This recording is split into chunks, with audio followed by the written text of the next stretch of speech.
Allen County taxpayers will likely foot the bill to settle a lawsuit involving Sheriff Dave Gladio and the teenaged Three Rivers Festival volunteer he allegedly shoved last summer. Thanks for choosing us for your news tonight. I'm Caitlin Kindle. And I'm Brian McElhatton. ABC 21's Corinne Rose has covered this story since she broke it more than a year ago and explains why County Council decided to pay up instead of continuing to fight the matter in court.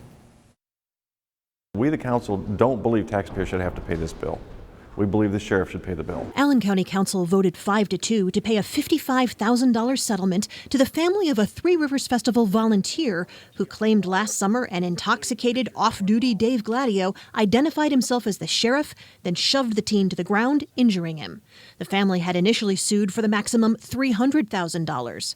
Because Gladio was sued in his official capacity as sheriff, Allen County must pay the settlement, which County Council's president said was significantly cheaper than taking the issue to trial, which could have cost more than $500,000. It just would have been astronomically more expensive, and so that really precipitated our decision to curtail it and move on. The panel initially wanted to take money from the jail's commissary fund, but councilman and former sheriff himself Ken Freeze argued that fund is used by inmates for phone and computer privileges or to buy candy bars and sundries and is paid into by their families. These are people held in our jail that are mostly not found guilty of crimes yet.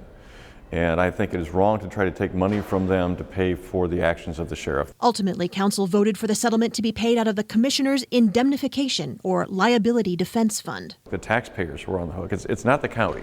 People have to understand, the government, it drives its funds from the citizens. So it's each one of us has to pay part of the settlement, and none of us like it. The county has not yet received a bill for legal fees for the case, but those would be paid out of the same liability defense fund. Council sent a letter to Sheriff Gladio saying the suit was about his character and asked him to pay the county back for the settlement out of his own pocket and to meet with them within 2 weeks to discuss it. We hope that he'll do something. We'll hope that he'll say he'll pay part of it. We hope that that'll happen.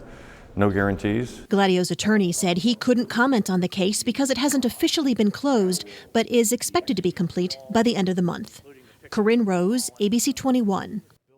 And on Saturday, September 26th, the protest is being planned, calling for Sheriff Gladio to step down. On that group's Facebook page, they say his abuse of power and lack of justice in their view is appalling. They say his abuse of authority has cost taxpayers $55,000 plus.